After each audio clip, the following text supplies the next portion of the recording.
learners, this is video lesson number 4 in the series of the videos covering everything that you need to know about discursive essays in IELTS Writing Task 2. And we are going to start off here where we stopped in the last video. So we are going to construct body paragraph number 1. And which question are we dealing with?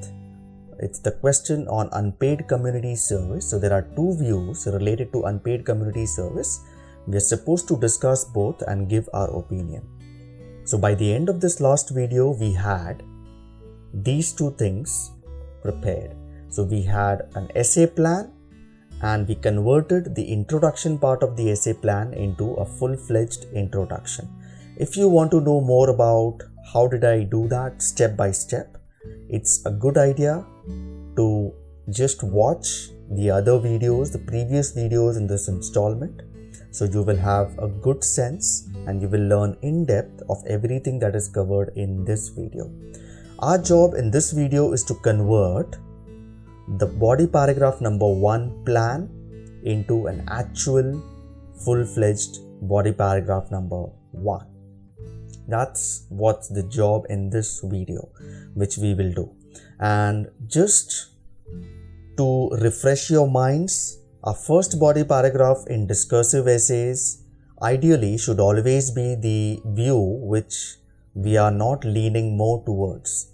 So the view which we are not in favor of, that should be explained and justified from a third person perspective, in a non-personal language in body paragraph number 1. And that's the one we are dealing with. So compulsory nature of community service infringes students' personal rights. That's going to be the controlling idea of this body paragraph. Yeah, and all the supporting sentences.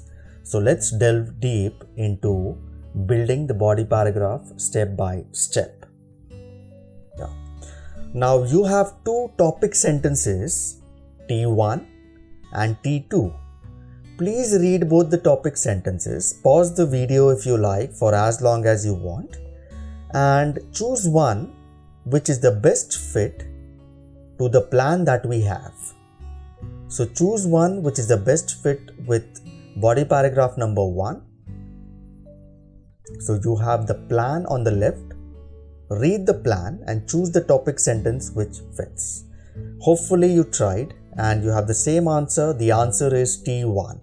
It is felt by some that making community service projects compulsory for students directly infringes their personal rights and freedom of choice. Yeah.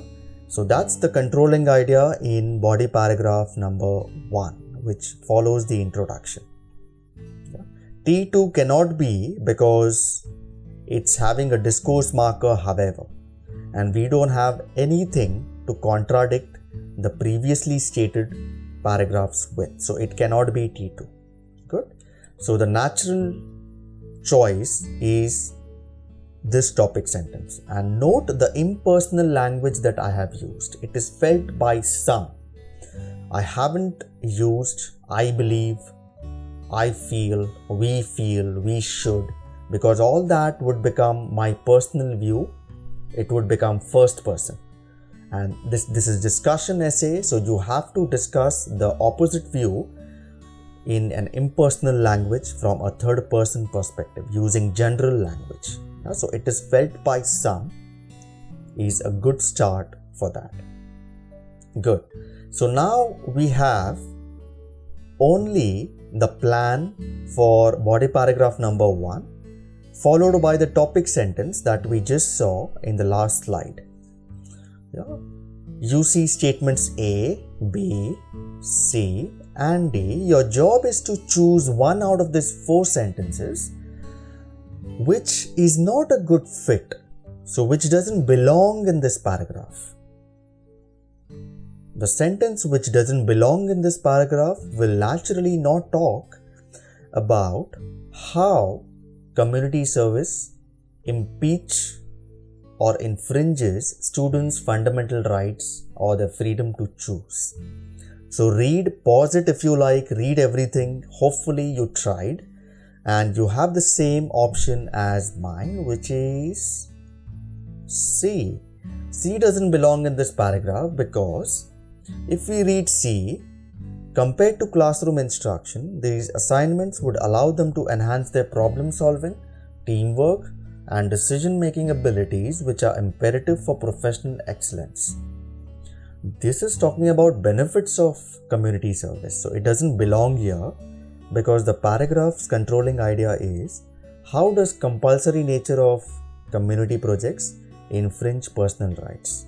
That's the controlling idea. So anything which is not relevant should be cut off and could be included in the other paragraphs if it's relevant there, right? So A, B, C is naturally directly relevant to the topic sentence, so they belong there. So all the 4 sentences, including the topic sentence, make a nice structure for a coherent paragraph. Yeah. So the first sentence is always the controlling idea, the central idea of that paragraph. Yeah. And that controlling idea will have some nuances which should be explained in the following sentences, which are called nothing but supporting sentences. Yeah. So let's look at that one by one. Now the keywords in the first sentence, the first installment of keywords are making community service projects compulsory, infringes personal rights. So the sentence which follows this sentence should talk about how, or explain in a little more detail, how it acts as an infringement to anybody's personal rights. In this case, students studying in high school. And the dark sentence in black does exactly that. They argue that if such community programs were introduced as part of formal assessment criteria, the pupils would be forced to give in their time and effort against their will. So something which goes against their will naturally infringes somebody's personal rights. Again, note the impersonal language. They argue. They means some people who feel community service is infringing the personal rights and freedom of choice. Yeah, that's the first installment of the topic sentence.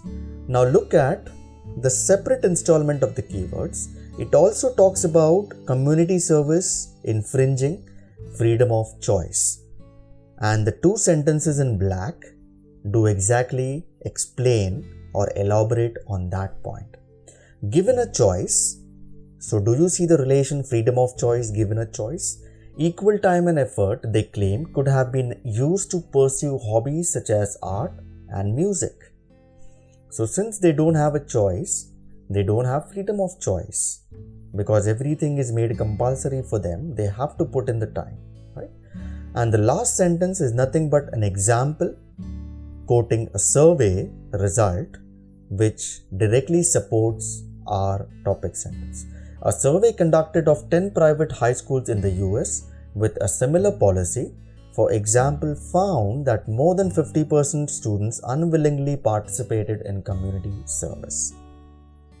This shows that that survey clearly backs or rationalizes the central idea we are trying to make in this paragraph.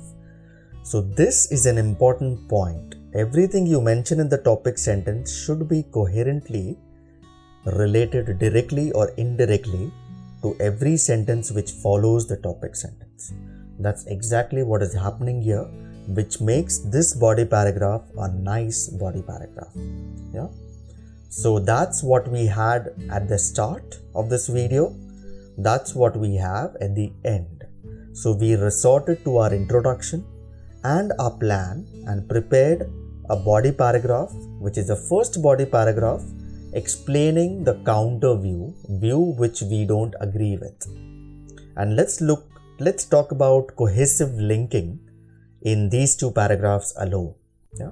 So notice the statement in the introduction which talks about 2 contrasting views side by side. And the first is about while some argue this policy infringes pupils' fundamental rights. That's exactly the point which is elaborated in body paragraph number 1, which is substantiated by a topic sentence and explained by supporting sentences.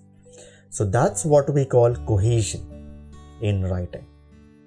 There should be a link on how you started. That's why they say introduction there can be no loose sentences in introductions, no open-ended sentences in introductions. Everything should be either substantiated or supported in your body paragraphs. Yeah. So that's what we have at the end. Hope everything that we addressed in the video that you learned and it helped you. So we learned how to organize the first body paragraph based on the plan that we already had from our previous video lessons, and also the introduction that we had from our previous video lesson. And in the next, we also looked at the topic sentences, the importance of topic sentences for making strong body paragraph for coherence and cohesion. Yeah. Now in the next video, we'll naturally have to fill in another body paragraph, which is body paragraph number 2, referring to our essay plan and all the other paragraphs that we have completed. So if you analyze our essay, our discursive essay is coming along piece by piece. Okay, so stick for the future videos. Thanks a lot for joining me and hope it might be helpful to you. Please share and comment if you feel some doubts are nagging you and you want them addressed. I will try my best to solve that as much as I can. Thanks a lot for joining me today. Hope everything is good. Happy learning. Take care. Goodbye.